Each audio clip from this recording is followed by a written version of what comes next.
Assalamualaikum warahmatullahi wabarakatuh. Alhamdulillahi rabbil alamin. Wassalatu wassalamu ala sayyidil mursalin Nabina Muhammadin wa ala alihi wa sahbihi ajma'in. Amma ba'du. Allahumma anfa'na bima 'allamtana wa 'allimna ma yanfa'una wa zidna 'ilman. Rabbi shrah li sadri wa yassir li amri wahlul 'uqdatam min lisani yafqahu qawli. Amin ya rabbal alamin.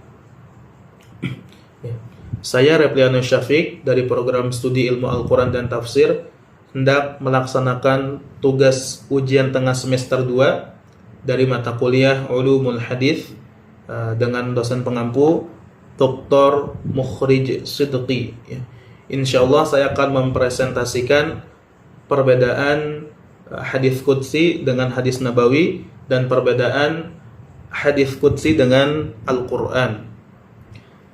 Ya, yang pertama, apa itu hadis qudsi?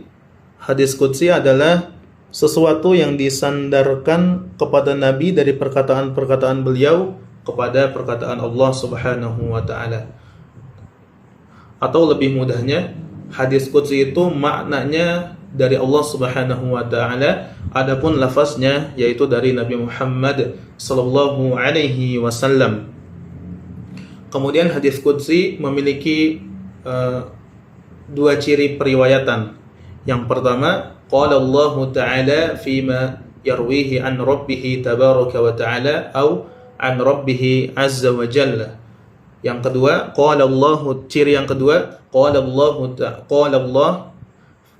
Ta'ala fima rawahu anhu Rasulullah sallallahu alaihi wasallam. Ya, itulah dua ciri dari hadis qudsi. Ya. Jadi ketika kita membaca kitab-kitab hadis menemui dua ciri tersebut, maka sudah dipastikan hadis tersebut merupakan hadis qudsi. Ya. Kemudian apa perbedaan hadis qudsi dengan hadis nabawi? Ya. Kalau hadis qudsi itu dari Allah kemudian disandarkan kepada Nabi Muhammad, sedangkan hadis nabawi hanya disandarkan kepada Nabi Muhammad sallallahu alaihi wasallam saja. Dan jumlah hadis qudsi itu lebih sedikit dibanding dengan hadis nabawi. Ya. Kemudian apakah hadis qudsi itu merupakan firman Allah? Jawabannya benar. Ya. Kemudian apa bedanya dengan Al-Quran? Ya. Jawabannya hadis qudsi dan Al-Quran itu tentu sangat berbeda sekali. Al-Quran itu memiliki keistimewaan yang tidak dimiliki oleh hadis qudsi. Ya. Salah satu contohnya yaitu ketika kita membaca Al-Quran, maka satu hurufnya bernilai pahala. Dalam hadis disebutkan ketika kita membaca satu huruf dari Al-Quran, maka kita akan mendapatkan 10 pahala. Ya.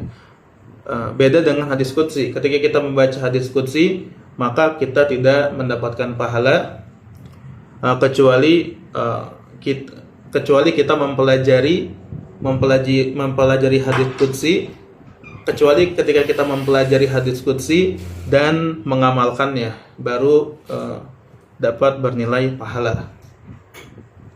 Ya.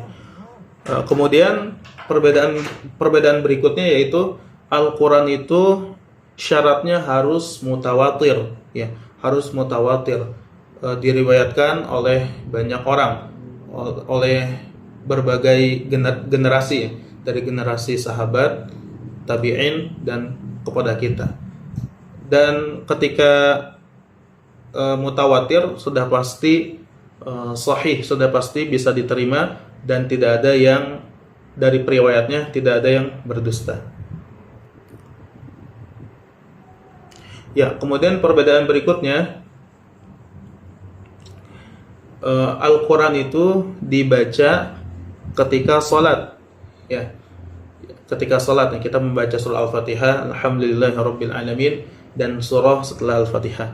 Sedangkan hadis qudsi tidak dibaca ketika sholat. Ya.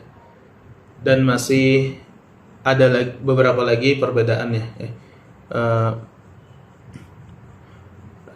Ya, itulah perbedaan hadis qudsi, itulah Ya, itulah perbedaan hadis qudsi dengan hadis nabawi dan perbedaan hadis qudsi dengan Al-Qur'an. Ya. Mungkin cukup sekian yang dapat saya sampaikan. Semoga ada manfaatnya dan mohon maaf jika ada kesalahan. Wabillahi taufiq wal hidayah. Assalamualaikum warahmatullahi wabarakatuh.